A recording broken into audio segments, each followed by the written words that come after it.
And so I guess my question is, how is it that you see yourself coordinating with three particular fronts of efforts that are going on, or this document or this community and organization, so these findings?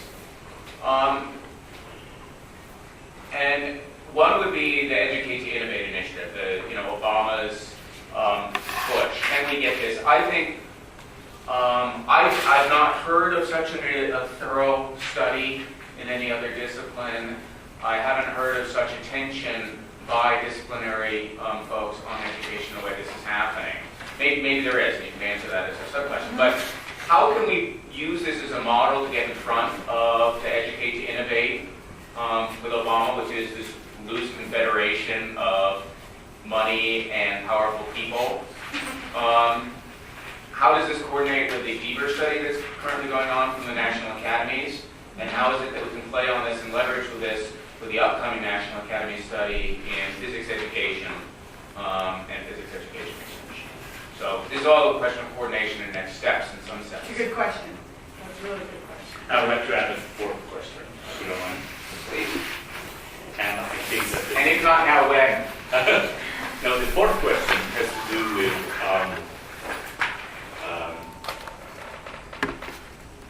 another national dialogue. National standards. Well, sure, absolutely. And the frameworks that Mike loves. But Mike, since Mike is here, that's why I'm bringing this up, is because there has to be a national dialogue about what should be taught in physics, in addition to how it should be taught.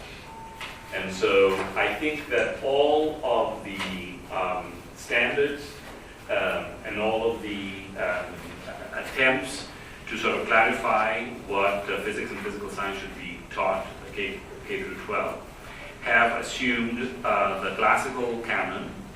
And so is that what we should be teaching? And that is something that I believe is a major role for the physics education research community. Thus far, the physics education research community has actually said, we will accept the canon as it is, and we will try to improve student learning of the canon. I think that I'm simplifying things, but I'm a physicist, right? So there has to be some reduction. Okay, fourth important. So the fourth, I think, is the important.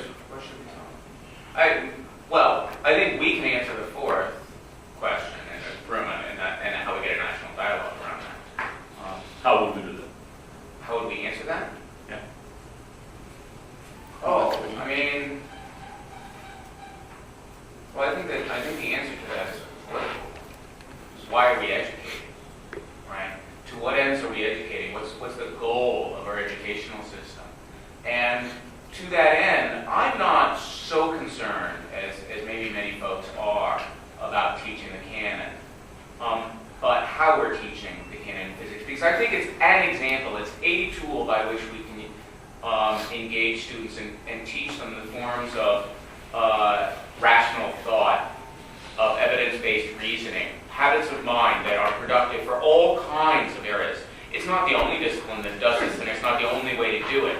But I think that it can be done very well with the existing canon modified a little bit. So Steve's work in modifying upper division, or in K-12 if we think about what is physical science versus physics and ways of doing it. I think that those are opportunities that we can take the traditional canon, modify it a little bit to address, sort of concerns that we have. Are we missing grand scale opportunities? Sure. I mean, can I butt in? Which is, I think physics runs a very great risk if it doesn't. The arrogance of the statement that physics is there to teach people how to think rationally, which is what you're implying. Every science does that. Absolutely. I didn't deny that. No, every science does that. Every science can do that. No, every science, as done by professionals, does that, right? The arrogance of saying, well, physics teaches people how to think. You're talking about physics, No, but what I'm saying is, if I'm in molecular biology and I'm thinking what my students need to know, they do not need to know And if I take our students out of your physics department, you won't have any students in your physics department. So there's a need to think about what your clients need you to teach. Right. And your consumers, who are the people, do not want to be told, oh, you're here to learn how to think. Because it's arrogant. Okay? It's just arrogant. So you got to be careful about the idea that, no, we're going to teach you the physics you need to do your discipline. You can Which teach is a different model. If I need my students to learn thermodynamics, and I need them to, that's what I need them to know, I'm not going to require them to take 4 physics courses, right? Because the reality of the situation is we have huge numbers of majors, and we shuffle out credit hours to other departments because we don't have the faculty to teach them. It's not that, that's what we do, right? Because we don't have the faculty to teach them. Okay. So retakes that. But I want people to think about that from the point of view of this idea of rethinking the canon. I think is very important because it implies that you're going to think about how you're teaching what you're teaching and who you're teaching it to. Well, we're just quickly to think. We're talking. One of the key things we're talking about is what needs to be taught in high school physics. Absolutely. Okay. And we think of what needs to be taught in physics in general, but in high school physics, it's not simply what people need to do to be successful in their further endeavors, although that's important. But we also feel that physics, and not just physics, but other fields as well, but we teach physics, that learning physics is an important part of culture. And just as students I took art courses, I took history, I took all kinds of courses in high school. I had nothing whatsoever, really, directly to do with my future professional endeavors. That's fine, though. That's what we mean to be educated. That's one of the key aspects of why we think physics teaching is important in high schools and the way we want to try to design and organize that course. When we talk about modifying or adjusting the canon, we mean for... I totally accept that idea. It's just a matter of reflecting. The way physics is taught is essentially a historic progression.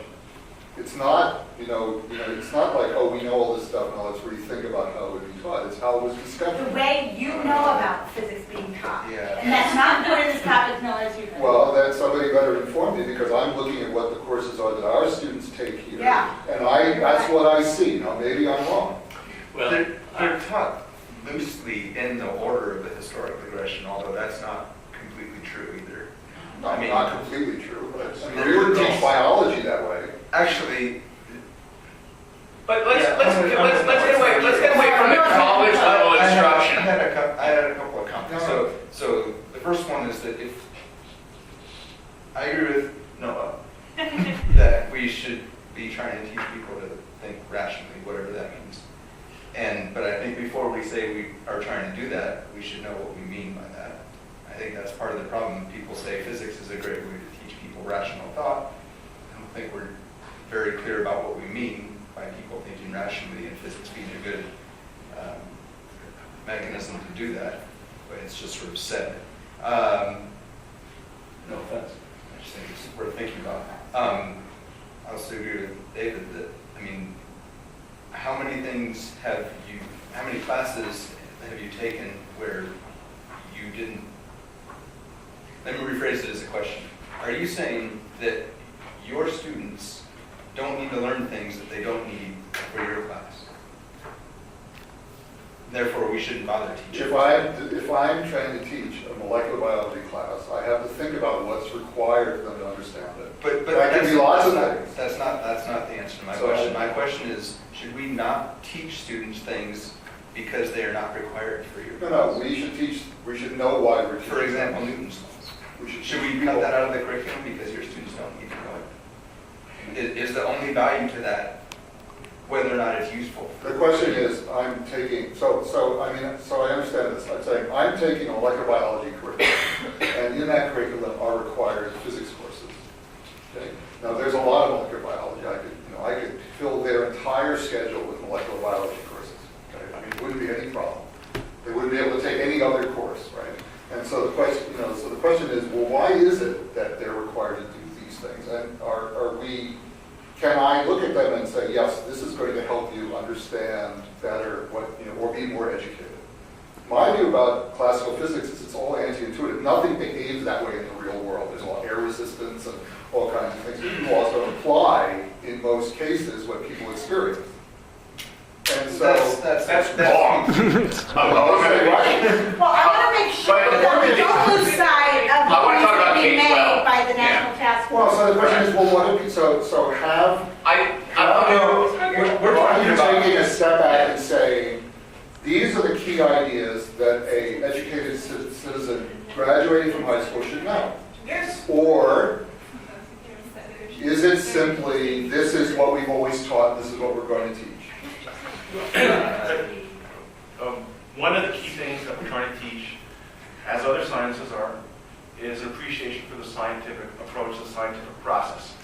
And one of the things that we are able to do in physics that is more difficult to do in other fields is to have students carry out relatively short-term investigations with actual equipment and materials where they can make observations, they can make models of their observations, predictions based on their models, and go ahead and test their predictions and modify their models based on their observations.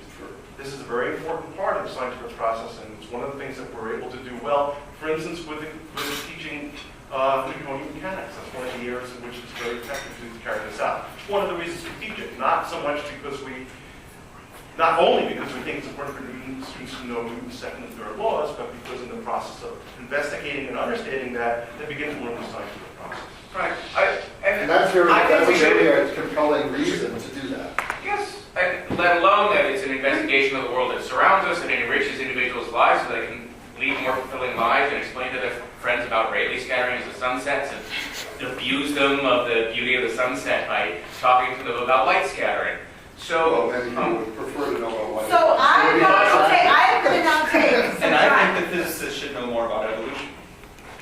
Yes, there's no, Well, yeah. I mean- So I want to make sure that we have an opportunity to talk about at least our last couple recommendations. So I'm going to now Okay. ensure that that happens.